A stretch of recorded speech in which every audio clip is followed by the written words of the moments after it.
This is Max with Maxair Engineering. Today we're going to take a look at some spark plugs and do a little talk about spark plugs. I know we do motorcycle stuff, but these truck plugs tell a good story, and they're a good place to kind of look at a general overview of what plugs can tell us.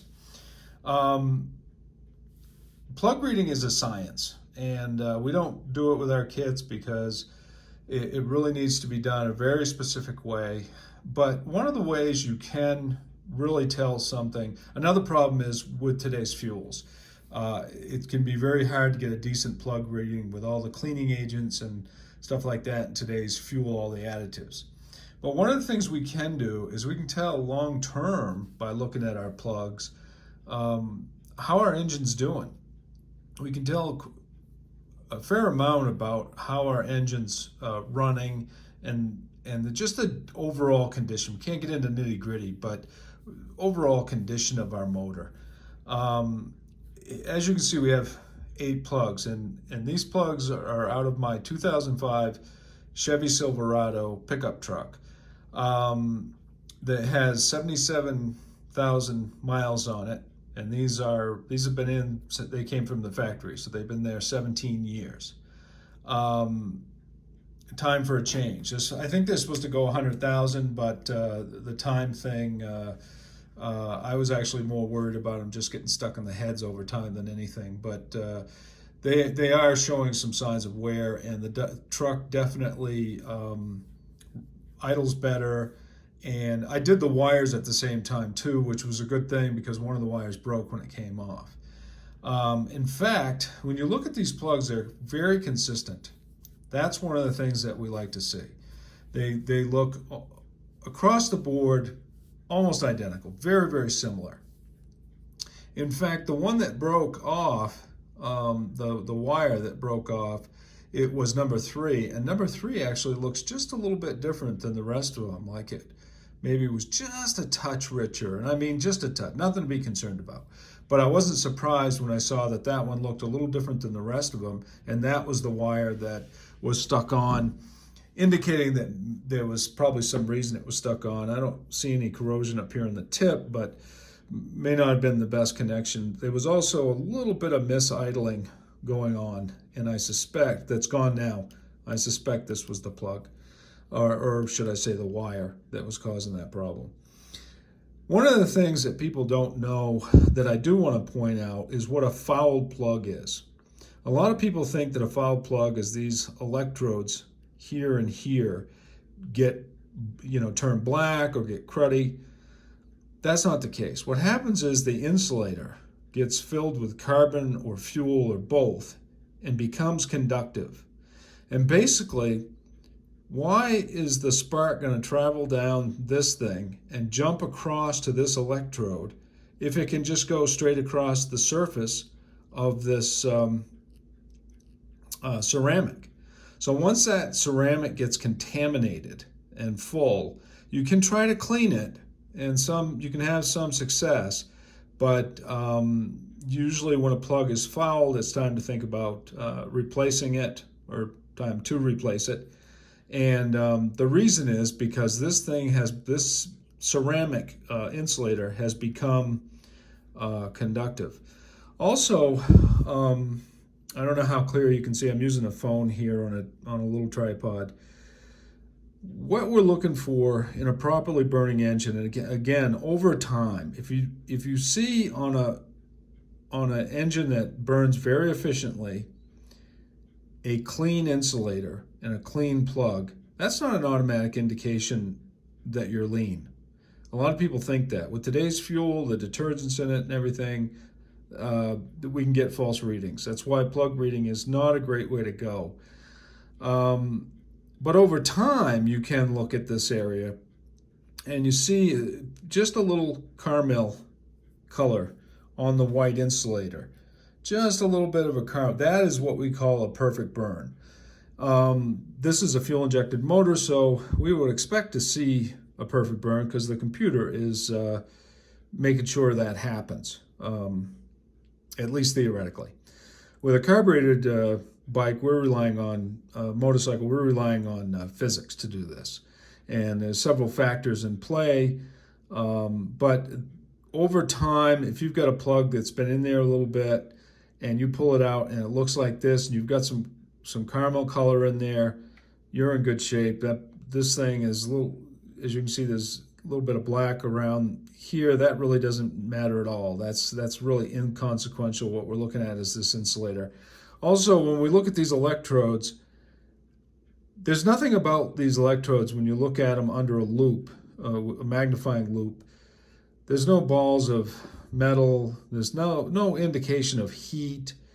No long-term buildup of fuel material that's not burning or some sort of additive or anything. There's nothing here that looks bad at all.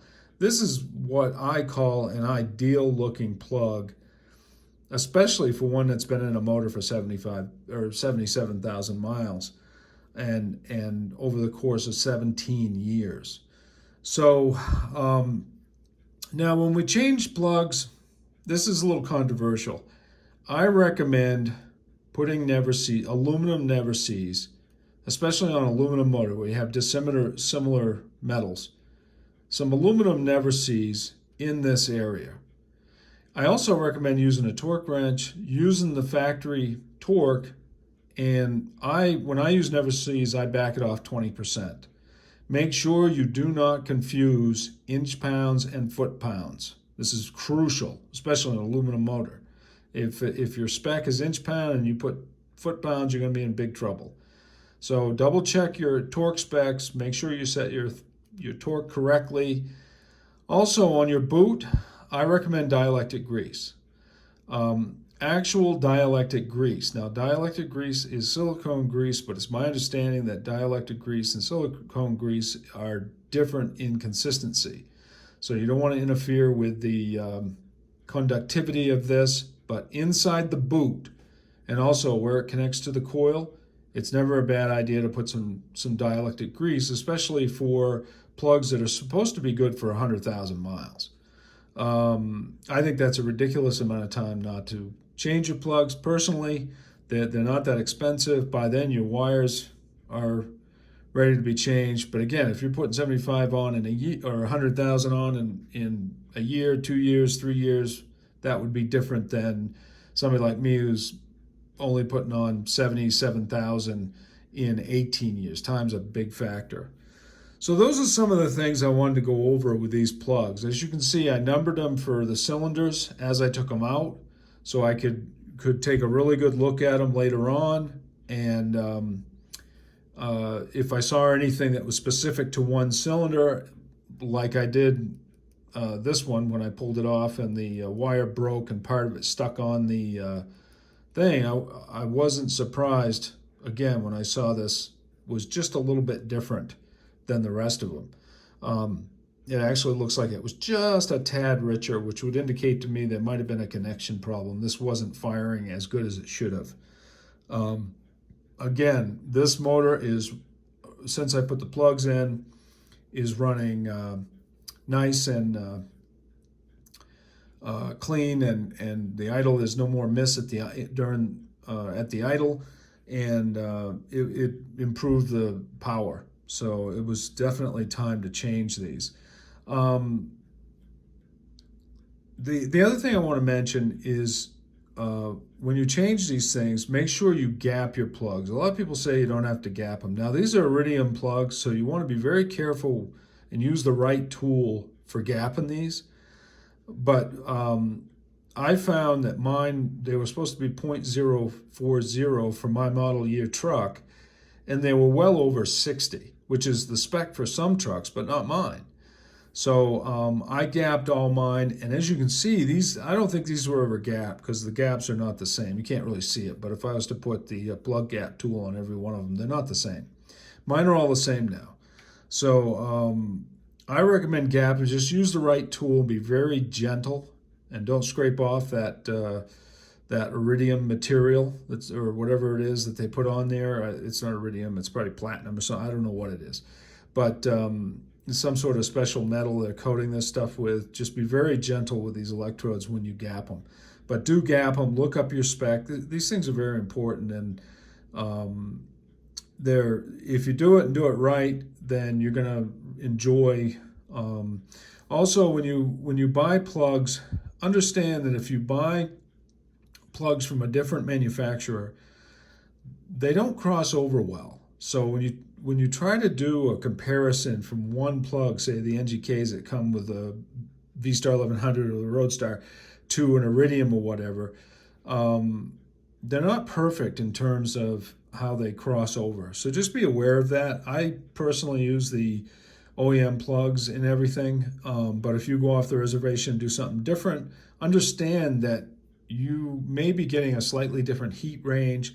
Also, check and verify these links here, how much it goes down into your cylinder. The last thing you want to do is try to cross-reference to a different plug and have a plug that doesn't fit correctly or goes down in too far into the cylinder and hits something. So when you start the machine up. So do your homework, take your time. Again, use a torque wrench. Another little tip, use a piece of tubing and put these things in hand tight with tubing. So put a piece of tubing on the end of this 4 inches long on the end of this plug here, and then that'll give you a flexible extension to wind that into the cylinder and get it in as far as you can, finger tight, making sure you're not cross-threading. That's a way of idiot-proofing and making sure that you don't cross-thread, because you can't go anywhere with a piece of tubing on there. And then when you put your tool on there, put the tool on without the wrench on, and back it up and turn it in a couple times. Make sure it feels like those threads are correct, because you do not want to strip a thread, especially on these aluminum heads on these motors. You just don't want to go there. So again, never sees. Don't come all the way down with the never sees.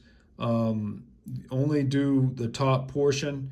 There's purportedly some conductivity issues can arise here, and you don't want it down in your engine. So there's a couple things going on that you don't want the first 4 threads to have never sees on them, but do the rest of them.